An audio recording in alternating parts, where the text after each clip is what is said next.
Welcome to Ask a Pastor.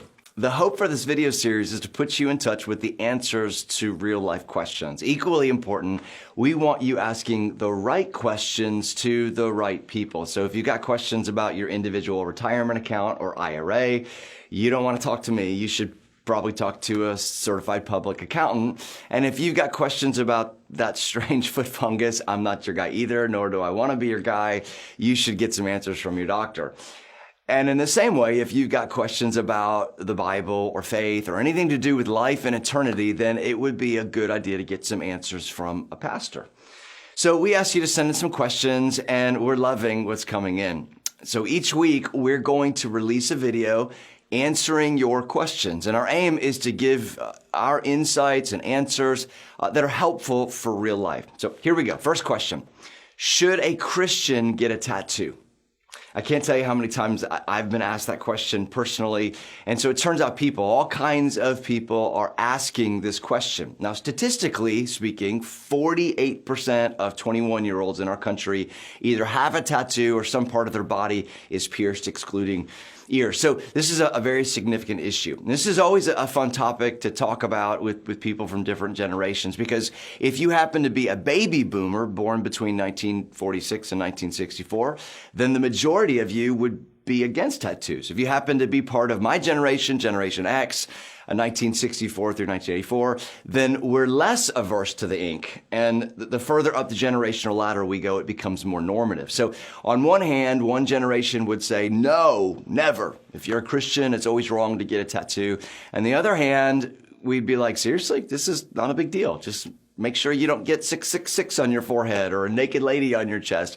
And so to answer this question biblically, we need to take a trip into the Old Testament. Now, for those of you who are already pre-programmed to be against tattoos, you're going to love this verse, because for Christians against tattoos, you might immediately go to Leviticus 19:28, which seems to speak directly to this issue. Here's what it says. Do not cut your bodies for the dead or put tattoo marks on yourselves. I am the Lord.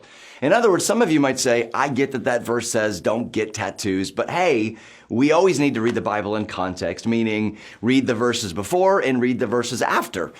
So Leviticus 19, it also says not to plant your field with two kinds of seed and not to wear clothing woven with two kinds of material. And everyone is currently disobeying that. Verse 27 also says not to cut the sides of your hair. So those of you that are okay with tattoos would say, look, if you got to obey one of those, you got to obey all of them. This is solid reasoning. That they might even remind us that the Levitical law was fulfilled with Christ's death, burial, and physical resurrection. And the command to not ink up your body was directly connected to not identifying with foreign gods. They'll probably even say, now look, Leviticus 19, that's the law. And because we live in the New Testament, we are not under the law. We are bound to the grace of God found in Jesus.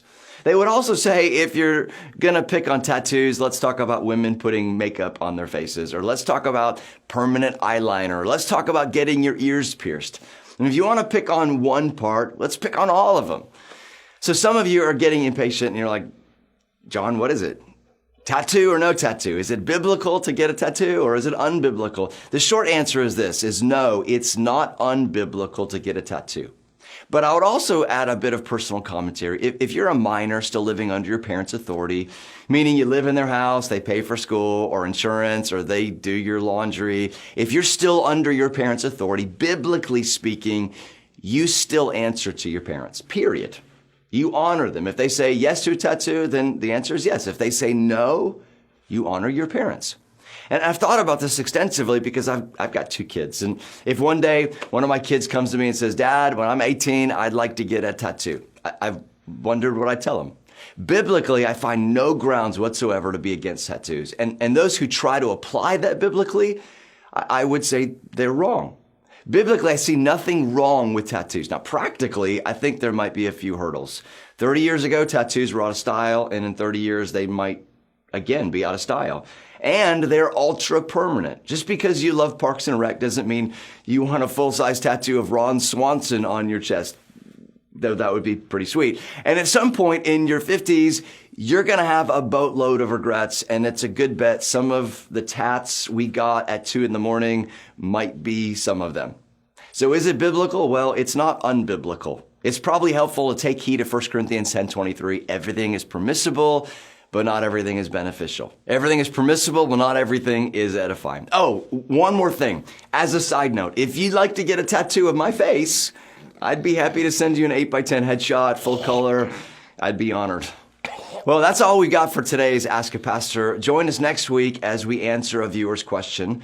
How do I respond to other people's gossip? It's going to be good. As always, if you've got any questions about life, the Bible, and eternity, we'd love to help. Send those via Twitter, Facebook, or by email. We look forward to working with you in all the questions of life.